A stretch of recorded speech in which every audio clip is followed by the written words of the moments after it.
C'est l'information sportive de cette seule lit son destin. Un exode vers un salaire mirobolant. Je dis simplement que c'est un choix qui devra se Si Fonction fait qu'il ne gagne à Saint-Pétersbourg, un choix étrange, sportivement en tout cas. Le moment pour lui de franchir ce grand pas. On a l'impression que sportivement, là, c'est évidemment un recul.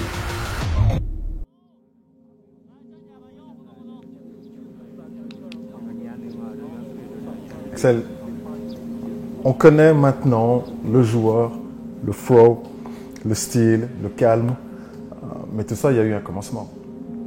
Quand est-ce que, jusqu'où est-ce que tu peux nous ramener que réellement ton esprit, tu t'es dit, moi un jour je voudrais être footballeur pro?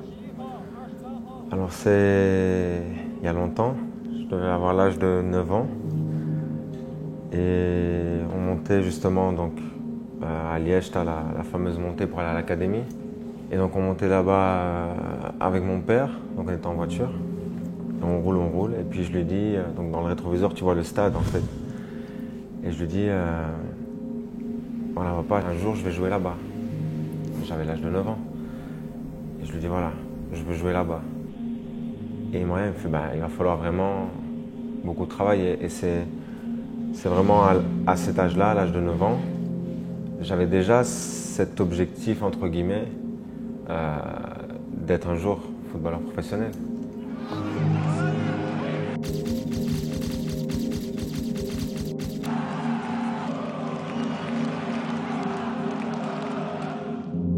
Alors, en te côtoyant, il y a un surnom qui pour nous est tombé assez rapidement en t'appelant Marco Polo. Parce que quand on regarde ta carrière, tu n'as jamais eu peur du voyage. Tu n'as jamais eu peur d'être différent dans tes décisions. Et surtout, tu les assumes. C'est dû à quoi? C'est dû à quoi? Du fait peut-être que je suis un aventurier, tout simplement. Je pars à l'aventure, je me lance, j'ai pas peur, je fonce. Et après, peu importe le choix que je fais, j'assume complètement. Parce que là, on parle de la Chine. J'ai 28 ans, je suis parti en Chine, ça fait un boom. Mais à 22 ans, je suis parti en Russie, donc c'est le même. Ouais. Les gens ont dit, ouais, il va aller s'enterrer en Russie. Championnat russe, c'est pas bien, il va aller s'enterrer. L'équipe nationale, c'est terminé. Ouais. Et ici, c'est pareil. C'est vrai qu'ils avaient déjà dit ça à cette époque-là. Tu pars en Chine, à l'âge de 28 ans, mais après, je suis pas venu, moi, je suis pas ici en vacances. Je suis pas du tout ici en vacances. On n'est pas ici pour se poser et juste prendre dans les poches. Moi, je suis pas ici pour ça.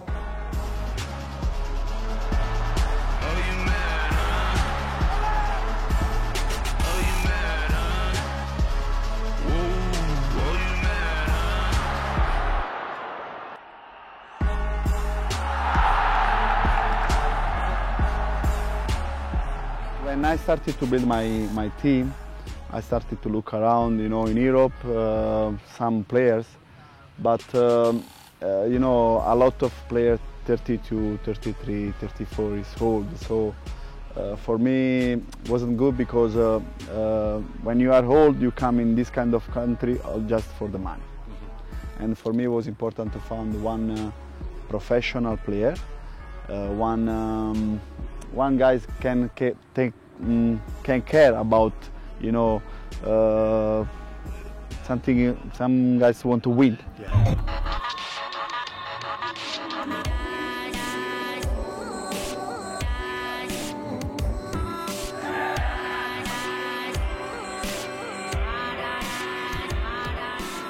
On parle toujours de championnat ici, que soi-disant les gens, voilà, que c'est du surfait. C'est pas ce que nous on a vu, je veux dire, ces fans sont là, ils le vivent, ils sont passionnés. On a vu quelque chose, on a vécu nous quelque chose d'unique dans ce stade. Comment est-ce que toi, day in, day out, tu le vis ici? Déjà, je pense qu'il faut venir ici pour pouvoir critiquer, si tu veux. Maintenant, la plupart des stades sont quand même assez remplis. Le nôtre, en tout cas, chaque fois qu'on joue à domicile, peu importe l'équipe qu'on joue, le stade est plein. Maintenant, c'est pas un stade de 50-60 000, il fait maximum 30 000 personnes. Ça montre quand même l'engouement qui commence à avoir autour du football. Tu sais, il y a un moment, il y a un truc qui moi, m'a réellement touché. C'est qu'on voit ces gens, dans le public, et qui sont là, qui scandent ton nom. Je veux dire, tu as une telle facilité, c'était aussi la même chose quand tu étais au Standard de Liège. Je crois que c'est aussi l'une des raisons pour laquelle les gens t'aiment tant que ça. Est-ce que ça a été quelque chose auquel tu devais t'adapter ou c'est juste naturel? Non, je pense que c'est naturel.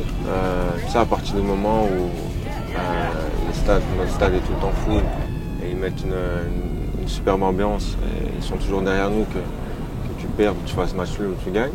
Je pense après c'est la moindre des choses de temps en temps, après les matchs, voilà, de faire des photos avec les fans, d'être quand même assez proche. J'ai toujours été comme ça, donc, que ce soit dans chaque club où je suis passé.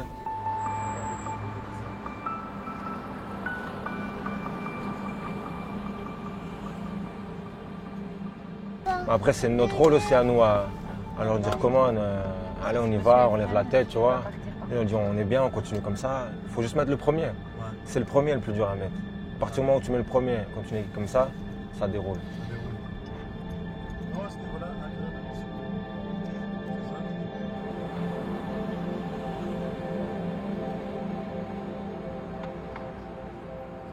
Mes objectifs, c'est d'essayer justement de faire grandir mon club et d'essayer d'atteindre une place en Ligue des champions d'Asie. C'est important pour nous, c'est important pour le président, parce que c'est absolument son objectif. Et puis, j'ai l'équipe nationale en tête, donc je ne suis pas ici en vacances. Pour moi, je veux absolument être en Russie en 2018. Oui, Witsel gardera-t-il sa place en équipe nationale? Non, à 70%. Franchement, c'est toi l'appel. Il ne doit plus être sélectionné. C'est le sondage qui a le mieux marché, je pense. Je ne le suis pas. C'est tout pour essayer d'y aller. Sérieux, il joue fait pas moins un peu, c'est tout. Comment, parce que ça c'est toujours la grosse question, comment est-ce que tu te réadaptes, si adaptation il y a, quand tu reviens avec les Diables? En fait, c'est pas... Pour moi, je vois pas où il est le problème et je vois pas trop non plus la difficulté parce que j'ai quand même fait 4 ans et demi en Russie, donc au Zénith. Et à chaque fois que je revenais en équipe nationale, je devais quand même hausser mon niveau, je devais quand même élever mon niveau. Parce que le championnat russe, c'est un bon championnat, mais je veux dire, c'est pas l'Angleterre, c'est pas l'Espagne, c'est pas l'Allemagne. Donc j'ai dû le faire quand même pendant 4 ans et demi. Donc c'est pour ça que certaines personnes disent ouais, avec le temps, Witsel va perdre son niveau. C'est là que je suis pas d'accord parce qu'en Russie, à chaque fois que je revenais en équipe nationale, hop, je devais me mettre au top niveau par rapport à mes coéquipiers en équipe nationale. Et ici, c'est ce que je dois faire. Donc pour moi, au final, ça change pas.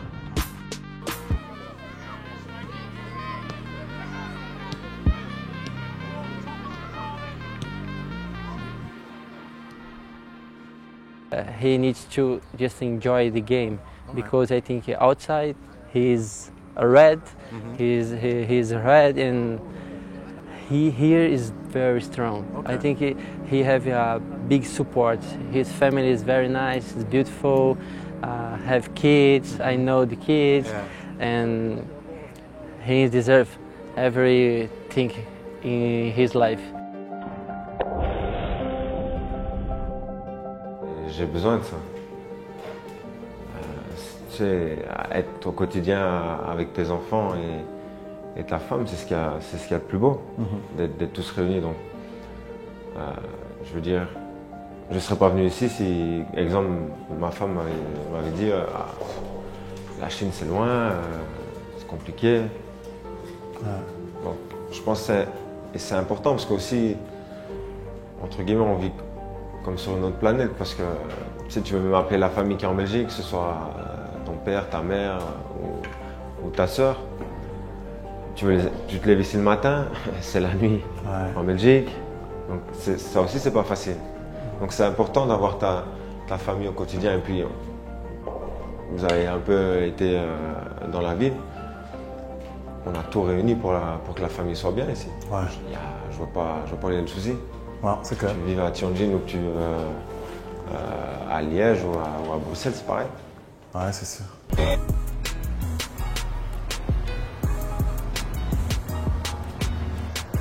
I called him and the first question wasn't about the money. It was about, you know, the pollution, about the something for the family, about, you know, this kind of question. So I was impressive for that. And and I said, he's the guys I can give the key for my team. Ok. La gang, c'est important. Après, aussi l'expérience de vie. Je pense l'un dans l'autre, ça se rejoint. Parce qu'au début, ouais, t'es chez toi, par exemple, j'étais au Standard.